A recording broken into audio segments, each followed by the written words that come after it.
Sud Radio, faut que ça change. Anthony Martin Smith. Et bienvenue sur Sud Radio en cette soirée très spéciale, la soirée du 14 février que nous allons passer ensemble avec vous, Mathéo Lamblot. Bonsoir, Mathéo. Bonsoir Anthony, bonsoir tout le monde. Très heureux de passer ce moment avec vous. Très heureux également. Et j'ai mis la chemise, je me suis mis du gel et regardez, je suis même allé jusqu'au bout de l'initiative. Ouais. Je vous ai ramené un petit cadeau, mon cher Anthony. Oh non, vous êtes trop mignon. Alors, qu'est-ce que c'est ? Oh non, c'est pas vrai, il m'a ramené une rose.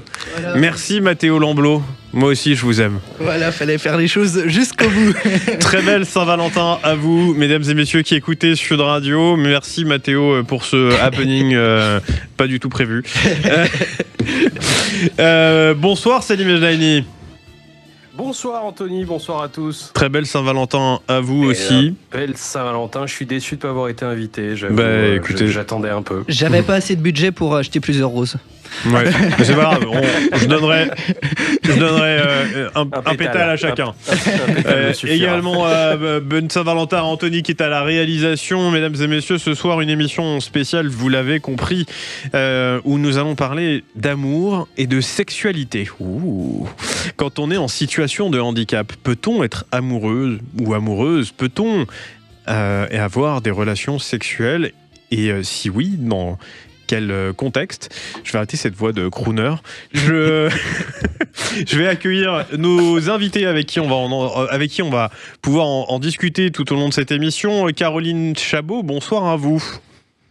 Bonsoir. Vous êtes directrice de l'association Mes Mains en Or et avec vous, on va justement parler de ce sujet très un peu plus sérieux et également quelqu'un que ça fait longtemps qu'on vous a pas reçu et je suis très heureux de vous avoir, Arthur Aumoite. Bonsoir à vous. Coucou, bonjour, bonsoir. Alors vous aussi, vous êtes en mode Saint-Valentin, Arthur. Salut, hello. C'est n'importe quoi. Cette émission part en cacahuète, mesdames et messieurs. Allez. Ça fait que 2 minutes. Allez, c'est parti. Agissons ensemble pour une société plus juste. L'association APF France Handicap présente Sud Radio, faut que ça change. La vraie vie. Je le disais juste avant, peut-on être amoureuse, amoureux quand on est en situation de handicap ? Encore mieux, peut-on même avoir des relations sexuelles ? Avec vous, Caroline Chabot, on va essayer de décrypter ce sujet, mais avant, comme maintenant le veut la tradition de cette émission, le coup de cœur ou le coup de gueule de Mathéo, cette semaine, ce sera... c'est un coup de cœur, le jour de Saint-Valentin. On va éviter les coups de gueule. Mathéo. Oui, Anthony, donc je voulais vous proposer aujourd'hui un coup de cœur pour une magnifique initiative de la Société Générale et de la Fédération Française de Rugby. Si vous avez regardé le match d'ouverture du tournoi Destination, jeudi 5 février, entre la France et l'Irlande, vous avez peut-être assisté à cette... C'est pas un match, c'est une claque.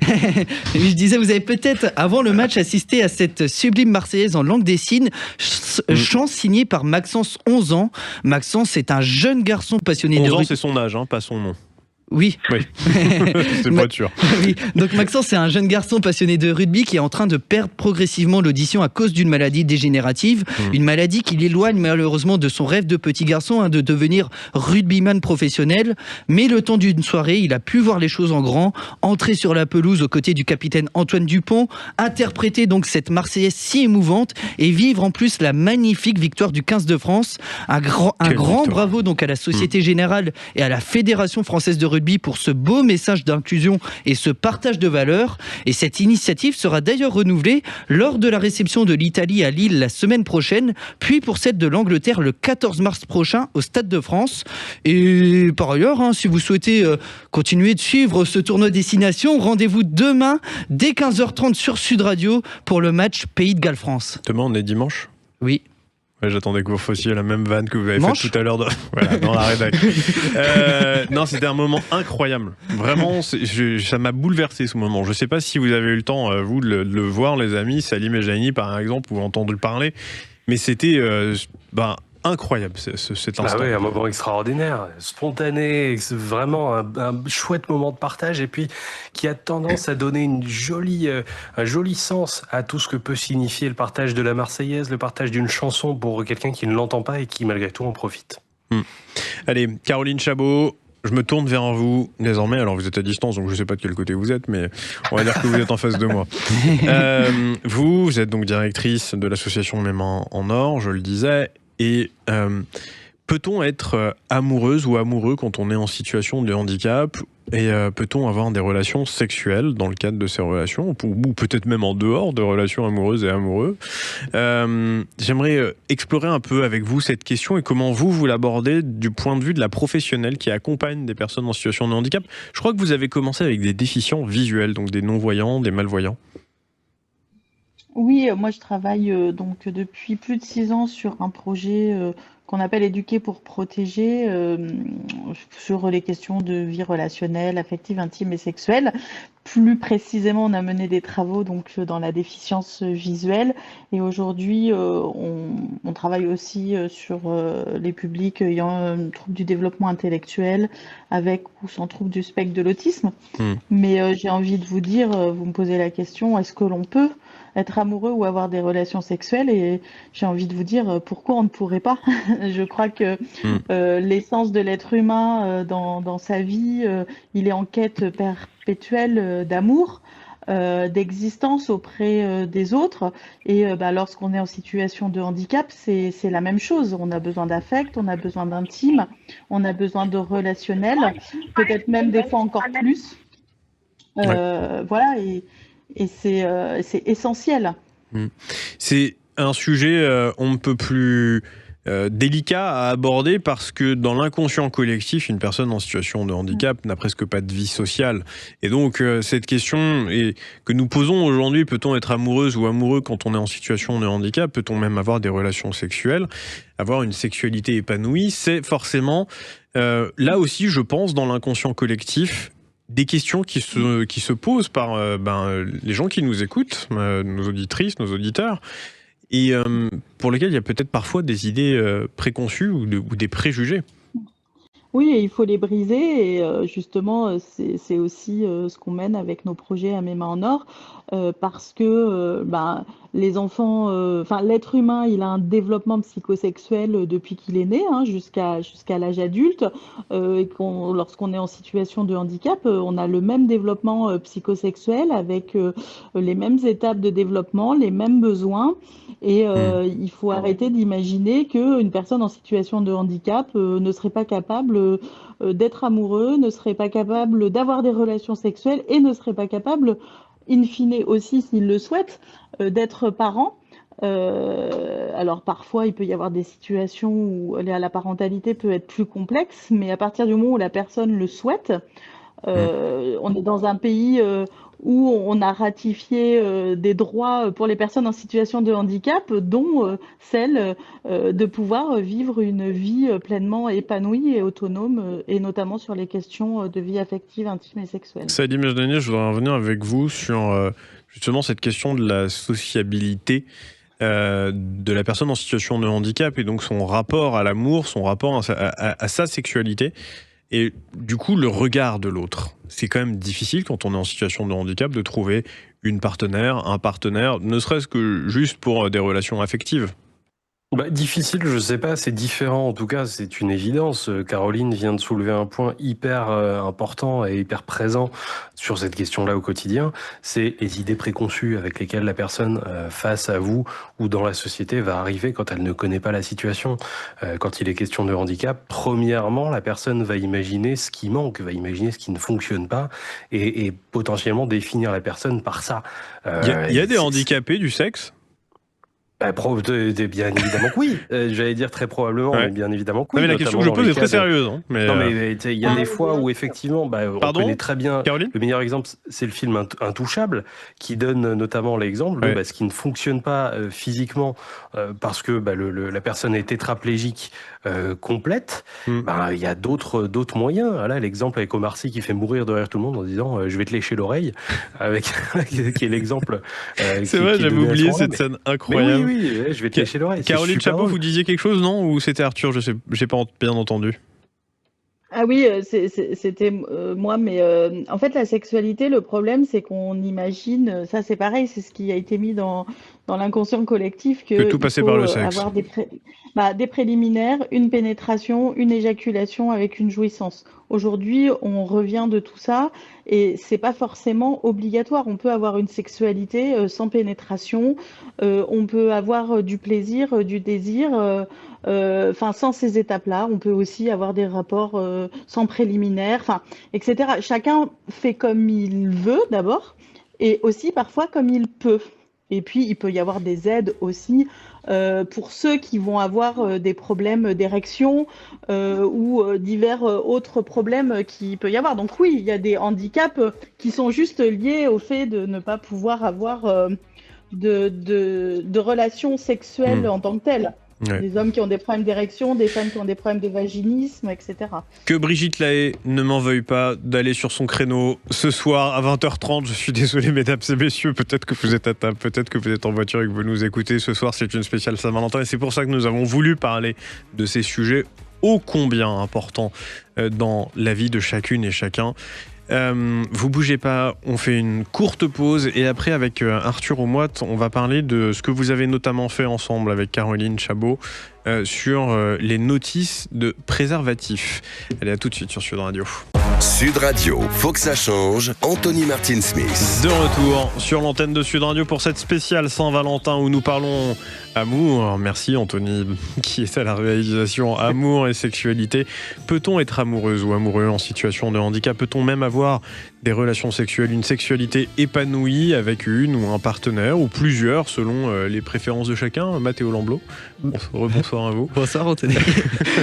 J'aime bien vous taquiner. Salim Ejnaini, toujours à distance avec vous. On va voir la story de la semaine. On va parler de quoi? Absolument. On va parler de l'amour qui survit à tout, Anthony. Oh, c'est beau ça, c'est beau. Avec nous également pour en parler, Caroline Chabot qui est directrice de l'association Mes Mains en Or. Et Arthur, moi je ne sais même plus avec tout ce que vous faites, comment vous présentez Arthur, mais je dirais que vous êtes un militant engagé. Comment je vous présente? J'aime dire expert du vécu de l'autonomie visuelle. Et comme ça, on peut rattacher beaucoup des activités qui sont les miennes. Vous me donnerez une carte de visite, hein? Allez, c'est parti. Vous pouvez reprendre votre voix? Sud Radio, faut que ça change. La story de la semaine. Et on a un réalisateur qui est tellement amoureux qu'il ce soir a du mal à lancer les jingles. Salim Ejnaini, du coup, l'amour qui survit à tout. À tout, même au deuil. Aujourd'hui, je veux vous raconter l'histoire de Bastien et Amélie, ensemble et amoureux depuis plus de 13 années maintenant. Au cours de leur histoire vient un premier enfant, Tom, et puis vite un deuxième, Léo. Léo qui, hélas, très vite dans sa vie de petit enfant, se voit diagnostiquer un rétinoblastome dans l'une de cancer de la rétine. Cancer de la rétine, si ce n'est la pire forme, la trilatérale, à savoir donc les deux yeux atteints. Troisième côté, le cerveau. Donc hélas, un pronostic très très lourd, très très dur. Léo n'a pas survécu à sa pathologie, à son traitement. Ô combien de cas existent aujourd'hui dans la médecine et dans les suivis où les couples n'auraient pas survécu, n'auraient pas tenu. Non seulement leur couple a tenu, Léo a inspiré de très belles actions, notamment les chouchous de Léo. Et aujourd'hui, Amélie et Bastien sont les heureux parents d'un troisième enfant et se décrivent comme tels, puisque Pio vient de voir le jour. Il a quelques semaines aujourd'hui et il est, je crois, un bel exemple de cette belle histoire, voilà, et de Léo qui est toujours présent, toujours un membre de la famille, jamais oublié.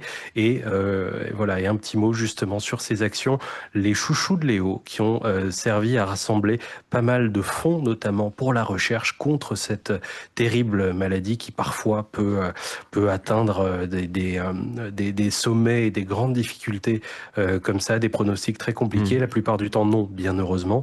Mais voilà, la recherche a évidemment besoin de ces initiatives et en voilà une très belle expression. Pio, fruit d'un amour inébranlable, visiblement, en tout cas, on a une pensée très, très forte et très appuyée ce soir pour et on les salue très très cette fort. Famille que nous embrassons et peut-être à qui on souhaite une belle Saint-Valentin. En plus, et peut-être qu'ils pourront venir nous saluer très prochainement dans l'émission. Arthur Aumoite, je me tourne désormais vers vous. Vous aussi, vous êtes à distance, donc je ne sais pas de quel côté je me tourne, mais on va dire que vous êtes un peu à gauche. Vous êtes un peu à gauche parce que vous êtes militant associatif. Voilà. J'ai fait un raccourci très stéréotypé. Très cliché. On est tous à gauche alors. Pardon Caroline, vous allez vous mettre à droite, vous. Voilà. On est tous à gauche alors, on est tous militants associatifs. Bon, allez, plaisanterie mise à part, vous avez travaillé ensemble avec Caroline Chabot sur l'adaptation des notices de préservatifs. Alors là, il va falloir m'expliquer, parce que déjà, je ne savais pas qu'il y avait des notices fournies avec les préservatifs, mais... Vous avez une VAE, vous, Anthony, c'est ça? Une valorisation de l'acquis d'expérience, c'est ça? Acquis d'expérience. Oui, très bien. Expérience terrain, mais pas dans la boîte. D'accord. Bon, du coup, alors cette notice de préservatif, elle est adressée à qui et pourquoi vous l'avez adaptée, c'est ça, dans différents formats? Dites-nous tout, Arthur Omouat. Eh bien, elle s'adresse à chacun qui est en capacité de pouvoir, d'une façon ou d'une autre, prendre connaissance de cette information-là. On a la possibilité de la recevoir de façon numériquement adaptée, de la recevoir en braille, ou dans d'autres moyens. Quand vous dites numériquement adapté, c'est par email, par exemple? Voilà. Bonjour, tu trouveras 6 juin la notice. Sur le site des Mains en Or, par exemple. Oui, D'accord. Elle est téléchargeable gratuitement sur notre Caroline site. Chabot. D'accord. Et ça permet effectivement à tout à chacun de pouvoir avoir accès à ces notices d'usage avec des numéros de téléphone, des recommandations, par exemple de cas de rapport avec un doute et donc du coup de pouvoir prendre une pilule du lendemain, etc. Donc quelques recommandations assez généralistes et puis des choses bien précises pour pouvoir mettre en place en bonne et due forme un préservatif dit masculin ou externe et un préservatif dit féminin ou interne. Et l'idée c'est de pas nécessairement passer par l'image, puisque dans cette fameuse boîte de préservatifs que visiblement vous n'avez pas tout à fait vue, mon cher Anthony, non, effectivement. il y a cette notice, mais qui mélange à la fois quelques explications textuelles, écrites en extrêmement petit, comme par exemple la notice d'usage dans un médicament, et par ailleurs il y a des petits schémas. Mais pour nous, les personnes malvoyantes ou d'autres personnes empêchées de lire et de comprendre des images, ça peut être quelque chose d'assez compliqué. Ouais. Donc ce qu'on a voulu avec Caroline, c'est pouvoir donner accès d'une façon la plus simple possible, textuellement, sans images, à ces informations-là, pour faire comprendre avec des phrases les plus simples possibles, en définissant les termes, les meilleures façons de pouvoir installer ces préservatifs-là et de pouvoir avoir un rapport amoureux ou simplement sexuel dans les meilleures conditions possibles pour se prémunir d'un enfant indésiré ou voilà d'une maladie ou infection sexuellement. Elle aussi indésirée, non désirée. Oui. Alors il est important déjà de reparler de cette question du préservatif, que l'on soit en situation de handicap ou pas, les amis. Quand vous aimez, protégez-vous, sortez couverts. Mais Caroline Chabot, j'ai juste une question à vous poser. Moi, quand j'étais gamin, au collège, même je crois à l'école primaire, alors je suis non-voyant, mais j'étais dans un milieu ordinaire. J'ai eu des cours d'éducation sexuelle où on nous a parlé, je me rappelle très bien de ce truc qui nous avait beaucoup fait rire avec la banane et le préservatif. Les personnes déficientes visuelles que vous accompagnez n'ont pas accès à ça? À ces sensibilisations? Alors, je pense que vous ne l'avez pas eu au primaire. Non, ça c'est sûr que c'était pas au primaire. Mais en tout cas, je l'ai pas eu en primaire. Non. Collège ou primaire? Non, c'était plutôt collège et lycée.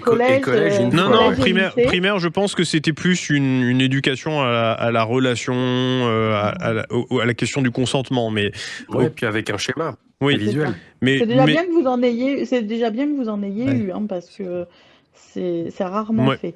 Ouais. Non, mais au collège, par contre, j'ai un parfait souvenir de cette histoire de banane avec un préservatif. Alors, effectivement, normalement, c'est censé être fait à partir du collège et encore répété au lycée. C'est pas toujours fait. Donc c'est super si vous en avez eu. C'est pas Et ça veut le cas dire, partout. voilà, Donc, c'est ça. tous les enfants qui sont en inclusion n'en bénéficient pas forcément. Ceux qui sont dans un cadre institutionnel n'en bénéficient pas forcément non plus, parce que s'il n'y a pas un référent sur le sujet, s'il n'y a pas une association extérieure qui vient pour faire... voilà. Et lorsque les enfants non-voyants sont en inclusion, ce qui est le cas de 86% des enfants déficients visuels aujourd'hui, lorsqu'il y a une intervention dans la classe, souvent c'est rarement préparé, souvent en général, ce sont des associations externes qui viennent, planning familial ou autres, qui sont des super assos et qui sont très professionnels. Mais l'enfant aveugle n'est pas forcément identifié. Et puis, au moment où ils font la démonstration devant tout le monde, l'enfant aveugle, il va pas forcément lever la main pour dire moi, faut que je touche, etc. Je sais pas, j'ai pas compris. Il y en a qui vont peut-être le faire. Oui, ça peut être gênant. Mais il y en a beaucoup qui sont gênés, il y en a ils sont pas prêts encore, ils en sont pas là, et donc c'est souvent des choses qu'il faudrait reprendre dans tous les cas parce qu'il faut un peu plus de temps aussi à côté, et c'est rarement repris à côté. Donc moi je travaille beaucoup aujourd'hui avec les institutions pour faire en sorte que toutes ces choses-là soient faites à côté. On a même développé, parce que vous dites la banane, mais c'est pas pratique. On peut pas disons le que tout le monde n'a n'a pas ce format-là, je pense. Non, on a... Non, mais sans dire de bêtises, parce que c'est des sujets importants et sérieux.